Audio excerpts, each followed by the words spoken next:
Ah,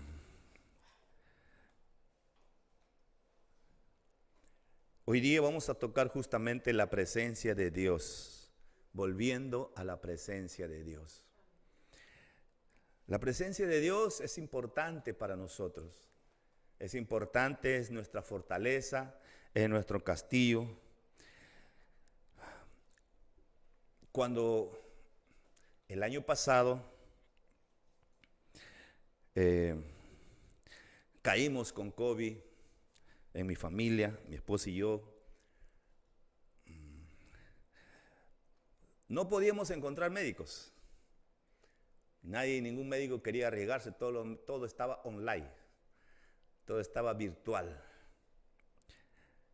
Y llamamos a un médico del seguro y nos atendió, nos dijo cuál era el síntoma y todo. Llamamos a otro médico particular, y llamamos a otros médicos, pero no estábamos conformes. Porque nosotros no queríamos una atención virtual. Nosotros queríamos una atención presencial. Yo creo que algunas personas tienen familiares, tienen a su madre en el extranjero, en Europa, en Estados Unidos, y sí tienen una conexión, una comunicación virtual, pero nunca se va a comparar con la comunicación presencial. Yo quería que este médico que me atendía, que me tocara, que me auscultara, que yo sintiera que estaba cerca y que estaba interesado en mi sanidad. Yo no quería más médicos virtuales. Y lo mismo pasa en el área espiritual. Lo mismo pasa en el área espiritual. Uno puede conversar con Dios, es verdad. Uno puede alabar a Dios también. Pero lo que Dios y nosotros necesitamos, creo que más nosotros, es la presencia de Dios. Es la presencia de Dios. La presencia de Dios es importante para el creyente. Es muy diferente oír de Dios. Es muy diferente. Yo me puedo conectar con una tremenda mega iglesia en los Estados Unidos, escuchar el mensaje, las alabanzas y todo lo demás, pero no es lo mismo. No es lo mismo.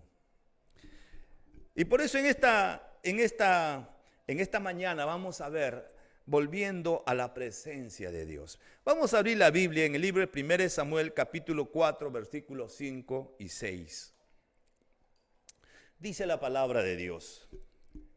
Aconteció que cuando el arca del pacto de Jehová llegó al campamento, todo Israel gritó con gran júbilo que la tierra tembló. Yo no me imagino qué tal grito habrá sido eso, qué tal impacto, que la tierra tembló, dice. Y cuando los filisteos oyeron la voz de júbilo, dijeron: ¿qué voz de gran júbilo es esta en el campamento de los hebreos? Y supieron que el arca de Jehová había sido traída al campamento.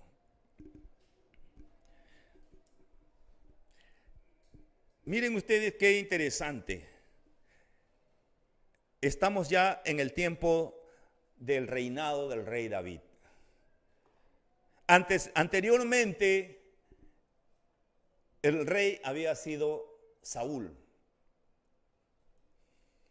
Y aunque Saúl empezó bien en los caminos de Dios, empezó bien haciendo las cosas de Dios, sin embargo se olvidó y no le dio importancia a la presencia de Dios.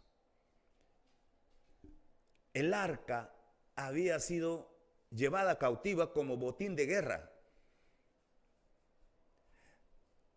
Y no había regresado más a Jerusalén. El arca era un símbolo muy importante para los israelitas. Y aunque el rey Saúl llegó al poder, empezó bien, con la esperanza de hacer las cosas correctas, pero no lo hizo. Y primordialmente por no darle importancia a la presencia de Dios. Él pensó que todas las cosas que había logrado en su vida era por sus propios méritos. Él pensó que porque era el más grandazo, según la Biblia dice, que del hombro para arriba pasaba a todos. O sea, el más grandazo, fuerte. Y empezó a reinar.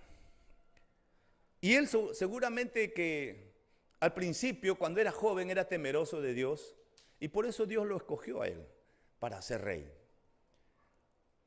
Pero una vez que llegó al palacio, empezó a tener sirvientes, empezó a tener dinero, comodidades, ejércitos.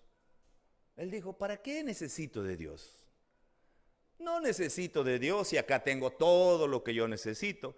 Quiero que alguien me defienda, ahí están mis ejércitos, tengo los mejores médicos, tengo plata, oro. No necesito de Dios. Y no se preocupó por la presencia de Dios. Pero nosotros sabemos que la poderosa presencia de Dios sana, restaura, renueva, libera y transforma la vida.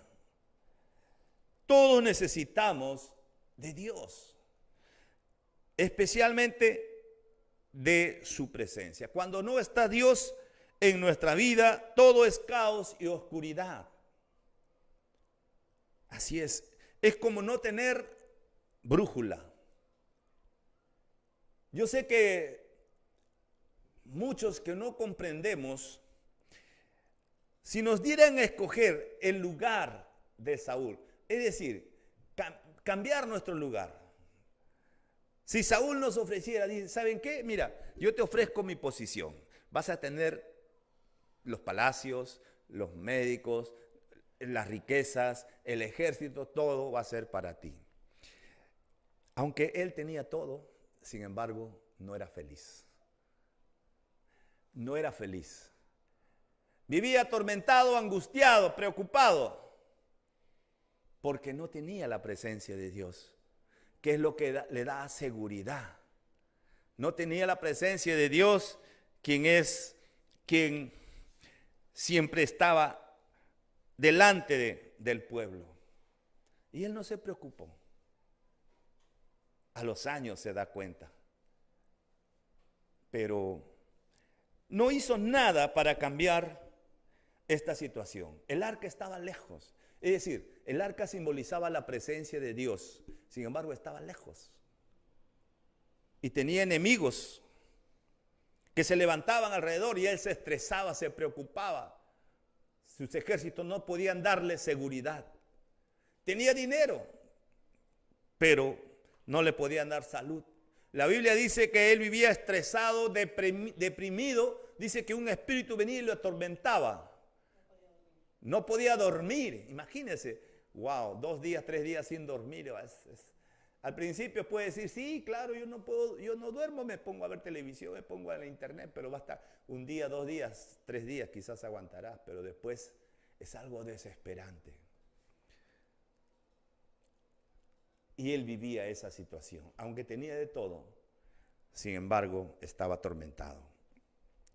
En el punto 1, el arca del pacto, símbolo de la presencia de Dios. En el libro, dice en el Éxodo 37, 1 y 2. ¿Cómo se inicia el arca del pacto? Dice, hizo Besaleel el arca de madera de acacia y la cubrió de oro por dentro y por fuera y le hizo una cornisa de oro en derredor. Fue el mismo Señor quien le dijo a Moisés cómo construir el tabernáculo. El arca era un cofre de madera vestido de oro y contenía las tablas de la ley, una medida de maná y la vara de Aarón que reverdeció. Miren, dentro del arca, el cofre en sí no era lo importante. Lo importante era lo que había dentro. ¿Y qué es lo que había dentro? Aparentemente, lo que había dentro no era de mucho valor. ¿Qué es lo que estaba guardado en el arca? Cubierto de oro, miren, por dentro y por fuera. y una madera finísima. ¿Qué es lo que había dentro? Simplemente un palo. Un palo que Moisés cuidaba sus ovejas. Cuando Dios lo llamó a Moisés, era un palo, el palo de Moisés, que se lo encontró posiblemente en el campo, en uno de sus pastoreos con sus rebaños. Quizás le quitó las ramas y ahí tenía él su palo de pastor de ovejas. Pero ese palo de pastor de ovejas estaba guardado en un cofre de oro. De oro. ¿Qué significaba? El poder de Dios. Con ese palo que se encontró en el campo, sin embargo, Dios usó poderosamente a Moisés. Tenía las 10 plagas de Egipto. Él podía brindar agua en pleno desierto, sacar agua de la roca. Simbolizaba eso, el poder de la presencia de Dios. Abrir el mar rojo simbolizaba el poder de la presencia de Dios. Lo importante no era el cofre, sino lo que contenía.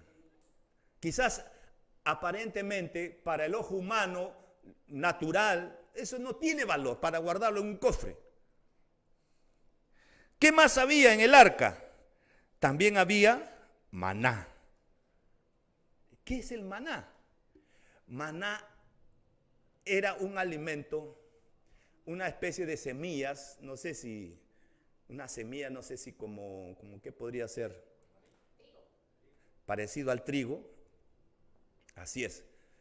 Que cayó en el desierto y que alimentó al pueblo de Israel por 40 años. Por 40 años caía maná del cielo. Y eso tenían ahí guardado en el arca. ¿Qué simbolizaba eso? Que Dios es el proveedor. Dios es proveedor.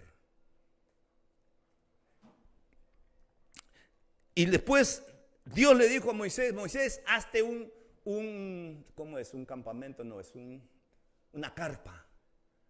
Una carpa donde la presencia de Dios bajaba. Y ahí estaba el arca. Pero esa arca, cuando vinieron los enemigos, es decir, esto es lo que pasa.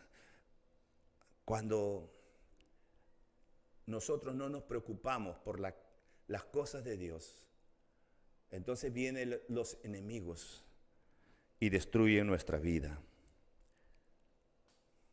Y esto pasó en los tiempos del profeta Eliú. ¿Quién fue Eliú? Eliú tuvo 2 hijos, sacerdotes también, que profanaron el templo del Señor.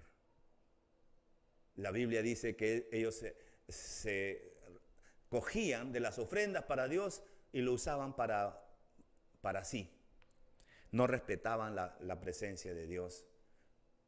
Se acostaban con las mujeres que venían, posiblemente ¿cómo se dice? A ver, coimeaban,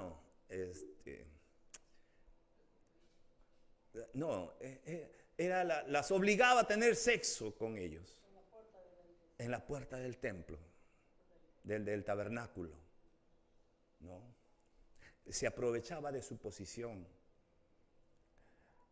Entonces no había temor de Dios.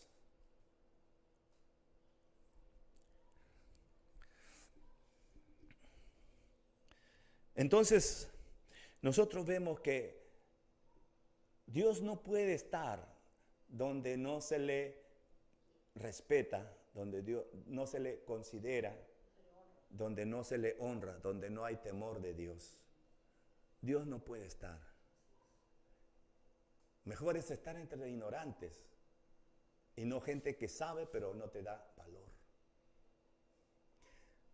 Y seguramente yo me imagino que es lo que Dios hizo. Permitió que venga un pueblo enemigo y se llevara el arca.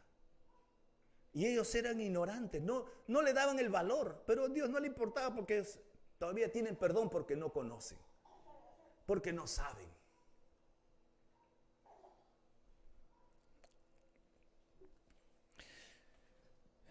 El arca era considerada también como símbolo de poder y de victoria. Estamos hablando, el arca es ese cofre, ese baúl. ¿Cómo? El arca del pacto, es el arca del pacto. La alianza, así es. Alianza es pacto, ¿no? 1 Samuel 4:7 dice: y los filisteos tuvieron miedo porque decían, ha venido Dios al campamento. Y dijeron, ay de nosotros, pues antes de ahora no fue así. Interesante la historia. Vemos nosotros que el rey David, cuando entra al poder, él se preocupa por restaurar el tabernáculo de Dios. Se preocupa.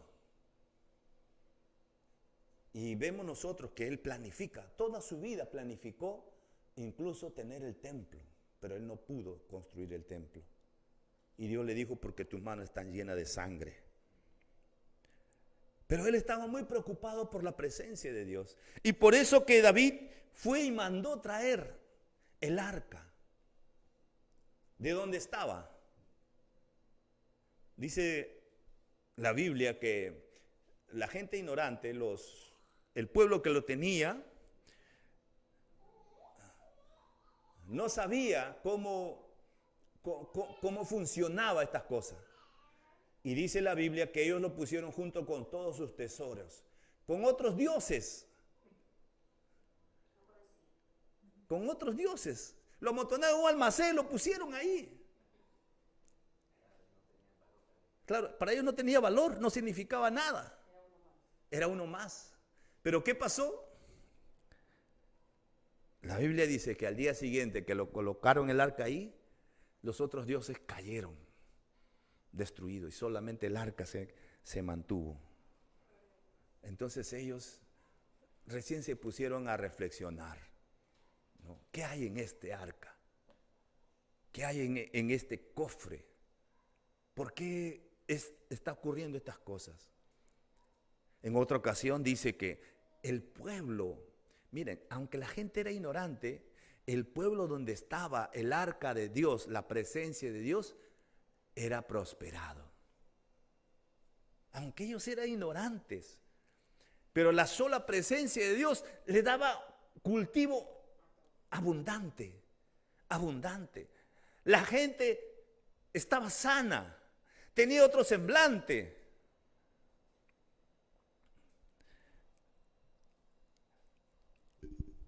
Porque la presencia de Dios hace eso. Eso es lo que hace la presencia de Dios en nuestras vidas. Por eso necesitamos la presencia de Dios. Yo necesitaba un médico presencial, no un médico virtual. Y yo creo que cada uno de nosotros también queremos tener una persona. No queremos tener un ingeniero que nos construya la casa por teléfono. No, si no queremos un ingeniero que tome medidas, queremos ver algo que nos muestre. Igual no queremos tener un médico ahí solo por teléfono, queremos que nos toque, nos oculte, nos pregunte y sentir. Y de eso se trata también. El arca del pacto fue raptada por los filisteos. En el libro de 1 Samuel capítulo 4 versículos 10 y 11 dice: pelearon pues los filisteos e Israel fue vencido y huyeron cada cual a sus tiendas y fue hecha muy grande mortandad, pues cayeron de Israel 30,000 hombres de a pie y el arca de Dios fue tomada y muertos los 2 hijos de Elí, Ofni y Fines. Aquí nosotros vemos la historia que pasó con estos 2 sacerdotes, los hijos de Elí. Aquellos que no respetaban la presencia de Dios, no le daban el valor a Dios, fueron muertos. Y Elí mismo murió. Y 30,000 hombres, dice la palabra, murieron. ¿Cuál fue el motivo de esta derrota? la religión e inmoralidad en el sacerdocio. El sacerdote Elí y sus 2 hijos, y la ausencia de un verdadero culto a Dios. El pueblo estaba alejándose de la verdadera adoración a Dios. Porque el tabernáculo significaba la presencia de Dios. En esa época el pueblo no venía a ofrecer nada a Dios. Si no había tabernáculo, no había temor de Dios. Y los sacerdotes más preocupados en sí que en el pueblo, más preocupados en sí que en la palabra de Dios. Pero vamos a ver 3 ejemplos de lo que significa sus nombres de estas personas y quizás nos ayude para reflexionar en esta mañana. El nombre de Elí quiere decir elevado, ascendido. Ese es el nombre de Elí. Fundamentalmente sugiere movimiento desde un lugar bajo a otro más alto. Elí halló gracia ante los ojos de Dios, fue honrado por Dios, pero con el tiempo cayó en una vida llena de rutina religiosa, alejada del verdadero culto a Dios. Elí empezó bien. Dios lo promovió. Dios vio un futuro en él. Pero con el tiempo cayó en la misma rutina. Y servía a Dios posiblemente, pero ya no hacía las cosas con esa misma pasión por Dios. Como su nombre dice, fue ascendido, elevado, de una posición baja a otra. Yo me imagino posiblemente el orgullo entró a su corazón. Él dijo, bueno, ahora yo soy aquí un profeta, soy respetado por el rey, porque los profetas eran respetados por el rey. Los reyes también proveían para los profetas, es decir, mi proveedor no es Dios, mi proveedor es el rey. Entonces estoy seguro. Y no se preocupó más. Y por eso tuvo 2 hijos que crecieron chuecos, torcidos, sin el temor de Dios. Quizás a veces nosotros también estuvimos en una temporada difícil, en una posición difícil, baja, nuestra vida llena de problemas, dificultades. Yo creo que todos nosotros hemos llegado hacia Cristo alguna vez. Yo llegué a Cristo así. Mi vida sin horizonte, vivía solamente para gastar mi dinero los fines de semana en las fiestas, las discotecas, las enamoradas. Sin futuro, sin esperanza. Y posiblemente hubiera terminado mal. Pero Dios nos sacó de esa situación difícil en la cual estábamos viviendo. Es decir, nos ascendió. La vida cristiana no es necesariamente fácil, pero nunca debemos olvidarnos de Dios, ni de dónde nos sacó el Señor. Si nosotros siempre recordamos de dónde nos sacó el Señor, eso siempre nos va a mantener en una posición de humildad. Que no hay nada valioso en nosotros, sino que es la obra de Dios. Segundo nombre, Ofni, es uno de sus hijos. El nombre Ofni quiere decir pugilista, uno que pelea con los puños, como un boxeador. Es figura de aquel que, conociendo la voluntad de Dios, se rebela contra ella. Es uno que pelea contra la voluntad y diseño del Señor. El pugilista, Ofni. Muchas veces nosotros empezamos bien, pero llega un momento en que ya no queremos someternos a Dios. Y decimos, yo puedo hacer las cosas a mi manera. Puedo vivir a mi manera.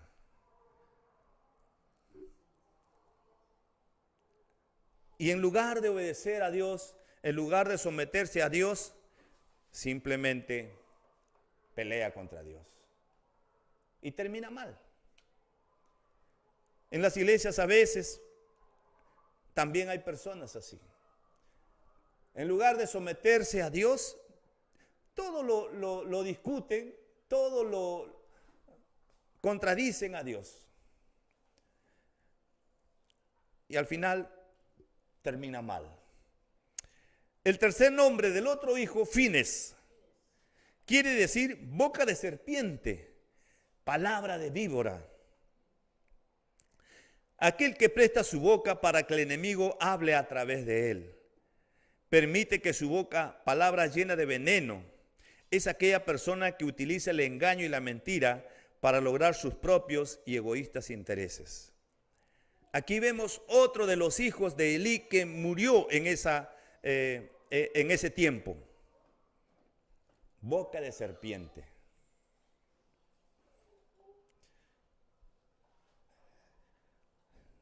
Muchos cristianos también igual empiezan bien, pero no le han entregado su boca a Dios. Son personas que hablan, como dice aquí, dice, palabras llenas de veneno para matar a otras personas. ¿Matar qué? Su reputación posiblemente, hablar a espaldas, traicionar, esas cosas. Entonces miren, todo eso había en Israel. Si los sacerdotes estaban así, ¿cómo estaría el pueblo? Si los sacerdotes que estaban supuestamente eran los que mensajeros de Dios, ¿cómo estaría el pueblo? Había eso justamente. Un pueblo que peleaba contra Dios, un pueblo que tenía la boca llena de veneno para hablar mal unos contra otros, y un pueblo orgulloso que pensó que podía solo hacer las cosas. Siguiente punto. La gloria del Señor se aparta del pueblo de Israel. Primera de Samuel 4, 19 y 22 dice, miren, interesante esta historia.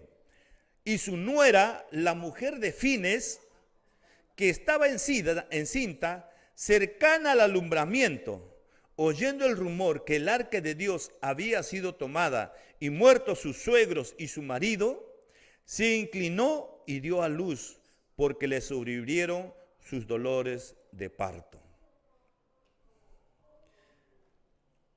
Al tiempo que moría, le decía a las parteras, a los que estaban junto a ella, le decían las parteras a los que estaban junto a ella, no tengas temor, porque has dado a luz un hijo. Mas ella no respondió, ni se dio por entendida, y llamó al niño Icabat, diciendo, traspasada es la gloria de Israel, por haber sido tomada el arca de Dios y por la muerte de su suegro y de su marido. Icabat, y nació Icabat. ¿Qué significa? Es traspasada la gloria de Israel. La gloria de, ¿qué significa eso? Israel tenía un tiempo de gloria, un tiempo de abundancia, tiempo de prosperidad, tiempo de bienestar, pero ahora se le ha sido quitada. Eso es lo que significa. La gloria de Israel se ha apartado. La gloria de Israel se ha apartado.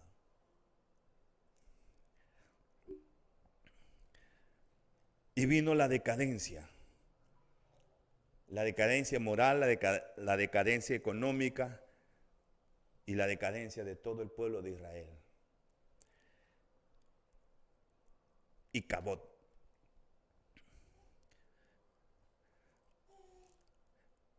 La vez pasada estaba leyendo la historia y fue algo que me inspiró, es una foto de un hombre con terno, sentado en una calle, con un baldecito al costado y un letrero que decía, yo no siempre he pedido limosna, pero ahora me veo obligado a hacerlo. Y eso me inspiró para hacer toda una serie el año 2021. Justamente el título se llamaba recuperando la gloria perdida. No. ¿Y cuántos de nosotros quizás en algún momento hemos conocido personas que estuvieron en un momento, en un tiempo muy elevado? Mucho dinero, mucho poder, mucha influencia, pero con el tiempo se acabó su gloria. En todo esto vemos cuán importante es la presencia de Dios. Siguiente punto. Vamos a ver ahora lo que está pasando. Durante el reinado de Saúl, el arca no fue una prioridad en su gobierno. Durante el reinado de Saúl, el arca no fue una prioridad en su gobierno. La presencia de Dios no era un aspecto fundamental en la vida del rey Saúl. Sí, era un hombre religioso, hacía ofrendas. Antes de ir a una guerra, vamos a ofrendar a Dios, decía. Pero no era una prioridad para él, la presencia de Dios. Simplemente era algo religioso. Saúl es elegido rey y reinó por 40 años. Y durante todo su reinado no se preocupó por restaurar la gloria de Dios. Reinó 40 años. Y durante esos 40 años solamente habían oído de Dios. Es como tuvieron un Dios virtual. Porque no estaba la presencia de Dios ahí. Estaban viviendo solamente un Dios virtual. Un Dios por Zoom. ¿No? Ahí sí hacían, cumplían. Vamos a hacer ofrenda, vamos a festejar la fiesta. Todas las cosas, pero no estaba la presencia de Dios.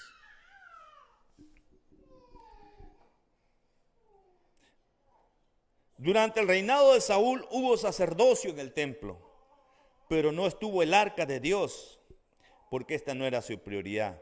Él se preocupó por sostener su reinado y ganar el favor de la gente, no dándole mayor importancia al favor de Dios. Wow, esto ya es lo máximo. Se preocupó por las apariencias y por el favor de la gente. Y por justamente tratar de agradar a la gente, él pierde el reinado.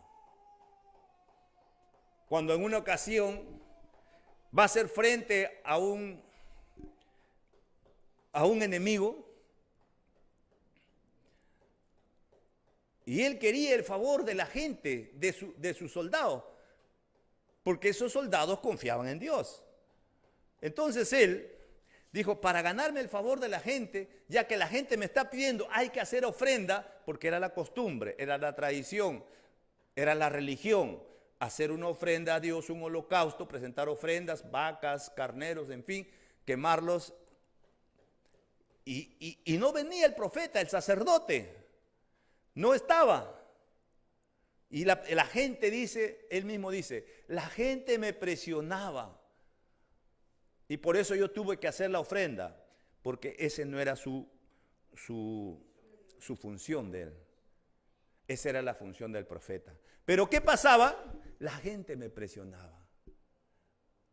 Entonces él, en lugar de temer a Dios, temía más a la gente.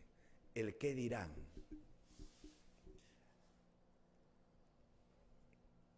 Como consecuencia, cuando llega el profeta le dice, ¿qué has hecho, Saúl? Es que tú te demorabas demasiado. Y la gente me presionaba y tuve que hacer la ofrenda.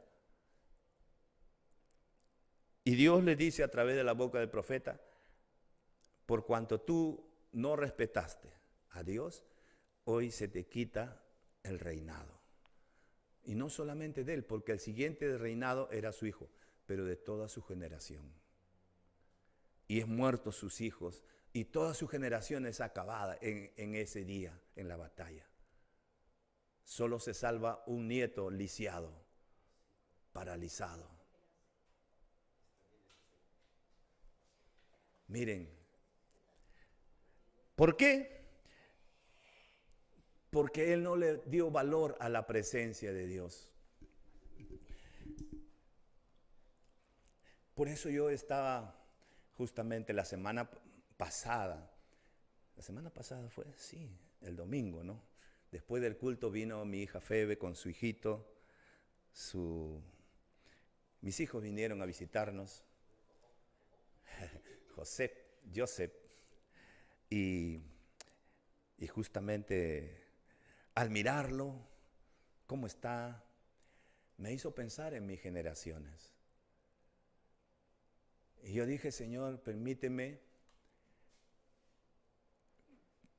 que yo vea cumplida en mi vida, mientras viva, tus promesas. Y la promesa de Dios es, cree en el Señor Jesucristo y serás salvo tú y tu casa.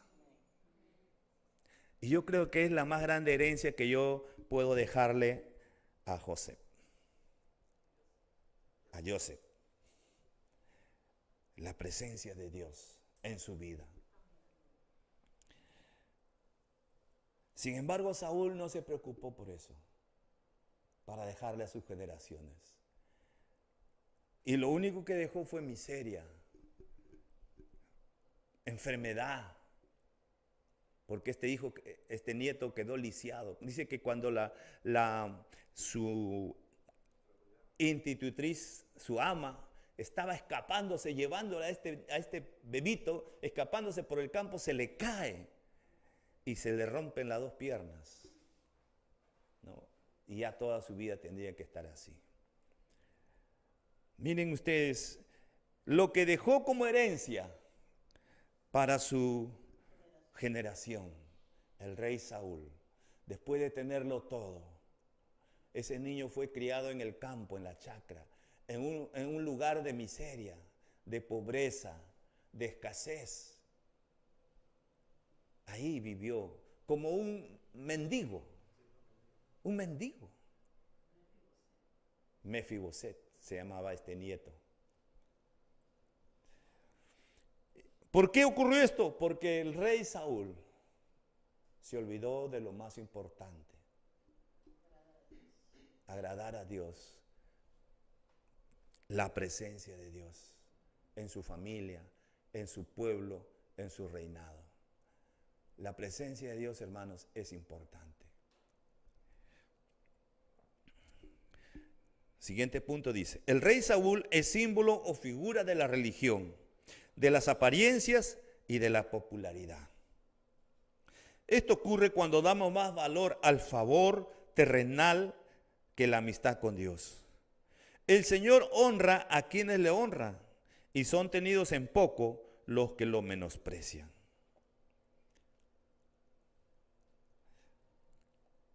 Son tenidos en poco. Yo sé que Dios es un Dios de oportunidades. Y Saúl ha tenido muchas oportunidades. Pero él simplemente no era su prioridad Dios. Y en varias ocasiones Dios le habló a través del profeta. Pero él simplemente no era su prioridad Dios. Sin embargo, el rey David manifiesta su amor y anhelo por la presencia de Dios. En el libro de Crónicas, capítulo 13, versículos 2 y 3 dice: dijo David a toda la asamblea: enviemos por nuestros hermanos, por los sacerdotes y levitas, y traigamos el arca de nuestro Dios a nosotros, porque desde el tiempo de Saúl no hemos hecho caso de ella. Miren ustedes, qué actitud diferente.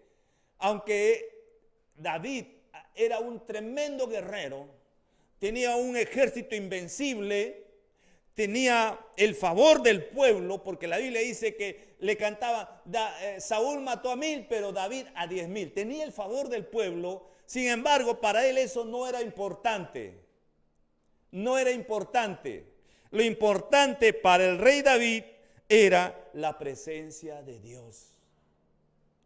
Y por eso él dice: vayamos por nuestros hermanos. Habían sido llevados cautivos. Vamos a rescatarlos. Vamos a traer a los sacerdotes y levitas. Miren ustedes, se preocupó por los sacerdotes y levitas. Muy pocas veces los reyes iban por los sacerdotes y levitas. Más se preocupaban para tener más ejército o por el botín. Pero acá el rey David no está preocupado en el botín, no está preocupado en ganar la guerra, está más preocupado en rescatar a sus hermanos y a los sacerdotes y levitas. Porque desde un comienzo David tenía muy claro la importancia de la presencia de Dios en el pueblo y en su reinado.